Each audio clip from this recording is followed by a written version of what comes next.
that's okay, because guess what? It's all finished! The hatchery! Thanks to all these wonderful volunteers.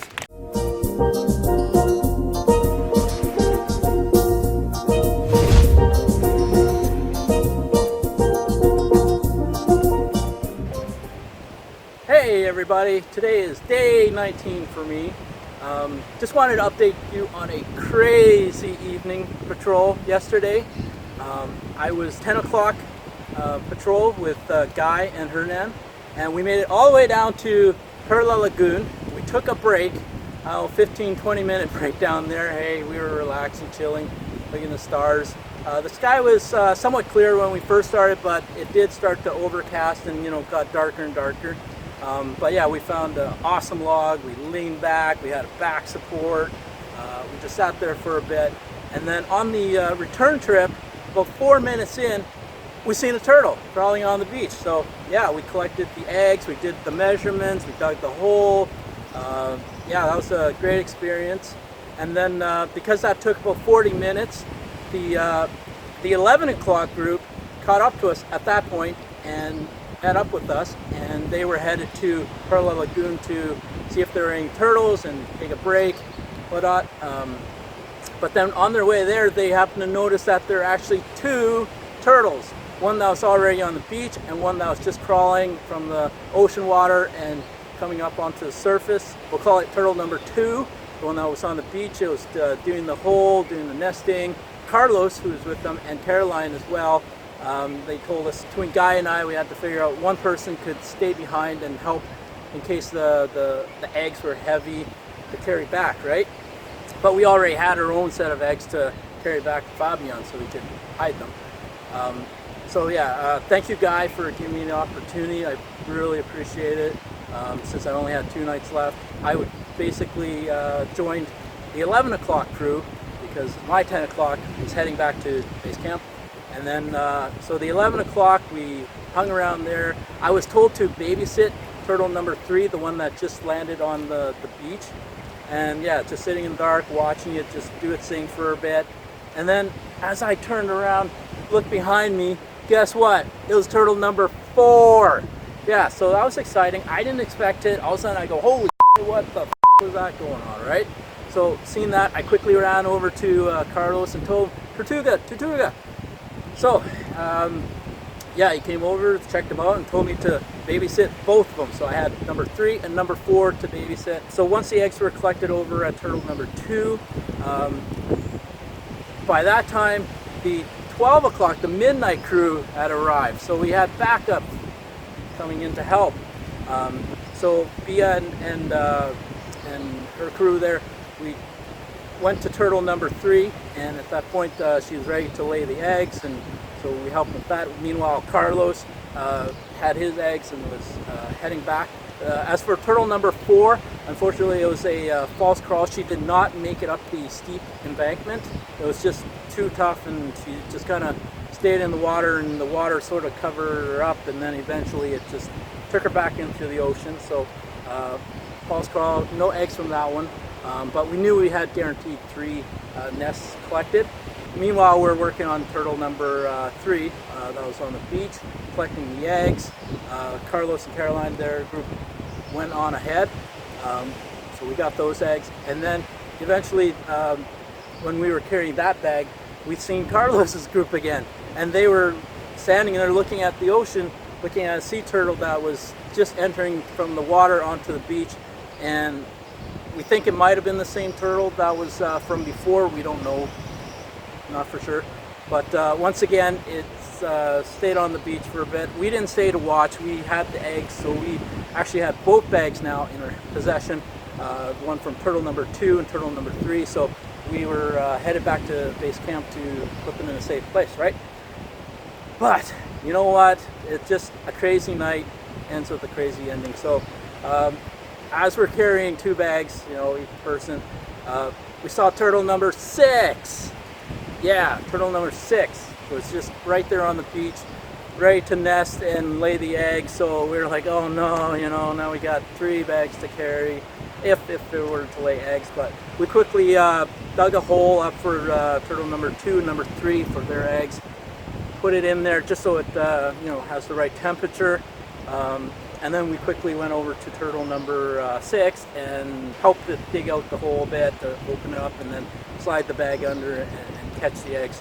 So then by this point, the previous team that was behind us caught up to us, and yeah, they were saying, well, we watched it for the last turtle number 5 for 40 minutes on the beach and nothing happened, but hey, that's just the way it is. And then so then they took the eggs that we had buried for turtle number 2 and 3, and they took them back to base camp. Meanwhile, we're still working on turtle number 6 because she's ready to pop. She's gonna lay eggs. So got the bag out and did all the measurements, and yeah, got lots of eggs there. Yeah, that bag was heavy. Funny thing is, I mean, we were all the way down at Parallel Lagoon, the furthest point, right? It's just crazy. So we had the furthest walk to go with those eggs. But yeah, definitely exciting because I've never seen 6 turtles in one night. So that brings up my personal count to turtle sightings up to 14. That's amazing for a 3 week, and who knows, I still got tonight for patrol, so anything can happen. Maybe it's be another 4, 6, 8 turtle night, who knows. Thank you to all the volunteers that helped out, and to the guides. They were most helpful, especially carrying the bags. We had to switch off and on because it was just heavy. You would not believe it. I'd probably imagine 25-pound bags just walking, and 25 pounds. Try not to trip, that's the main thing. I would hate it if I would have tripped and something would have happened. I would have felt so bad. So yeah, and then we were just gunning. We were speed walking, man. And we eventually caught up to Carlos and his team there, and ended up getting home around 4. Believe it or not, I thought it was around 5, but it was sooner than that because we did our work and then we quickly rushed off to back home, and then the eggs go to Fabian, and he counted this morning and said that there are about 300 eggs. So that is incredible. Those 300 eggs were saved. They were not taken by any poachers, by any predators. Eventually it will be put in the hatchery, and that's what we're going to be working on today. This morning is completion of the hatchery. It's almost there, as you saw from yesterday. And Douglas, you promised to come out and help, so you better be there. We'll finish the hatchery and then put up the fencing, and then the eggs can finally go in there. Wouldn't that be so cool? So stay tuned, check out my videos.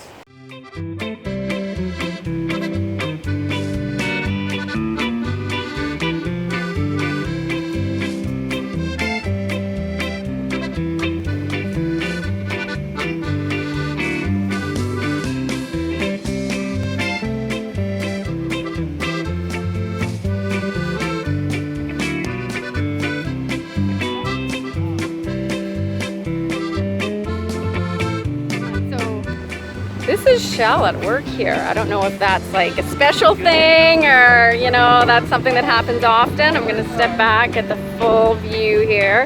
Yeah, So this way your wife can see it, right? Be like, this really happened. And now she's gonna make me do gardening. Nice. She should be making you do gardening anyway.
putting the final touches on the hatchery. We've got the fence posts up, and we got the fencing that goes all the way around.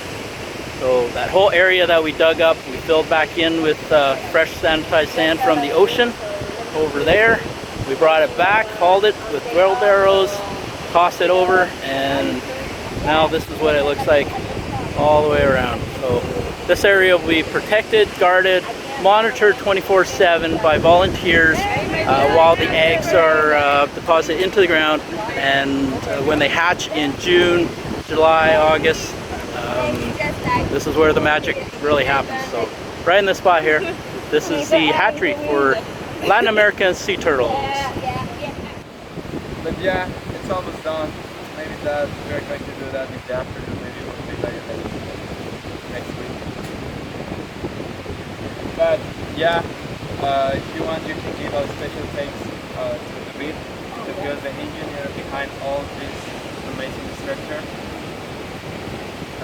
Yeah, no, thank you so much. I clap. Yeah, there we go. I like that. I like that. That's perfect. All right, Douglas. Thanks for showing up and coming to help. Here I am, but the shovel's too big for me. Well, you know what, Douglas? That's okay, because guess what? It's all finished! The hatchery!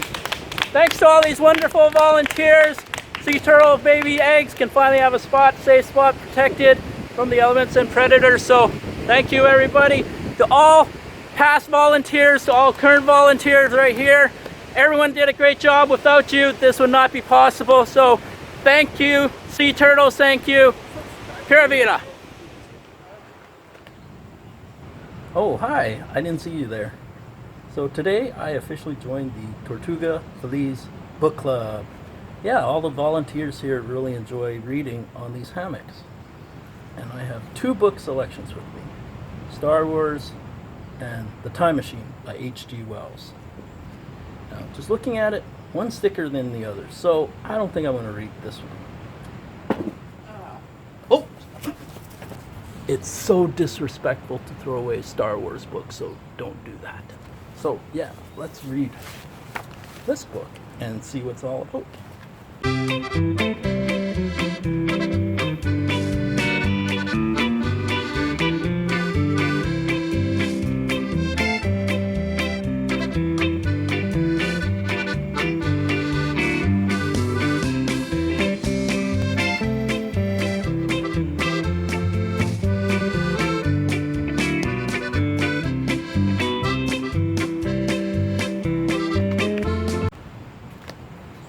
Well, there we have it. I finished the book. Now I understand why volunteers come here to read books, because it is very relaxing and it keeps away from distractions of monkeys in the trees, the beach over there, and other things you could do rather than reading. So that's why people come here to read. Plus it makes them feel smarter. And the protagonist in this book has no name. He's called the Time Traveler. Why? I'm sure he has a name, right? And also there's Morlocks that are living underneath the earth. Can you believe that? Yeah, Morlocks living underneath the earth. So yeah, sad book, sad ending, but highly recommended reading. And sorry if I spoiled the ending for you. H.G. Wells. This is not serious. Perfect. I can see it. Oh. Yeah, no, you know that. No, but this is not that bad. Yeah, it is.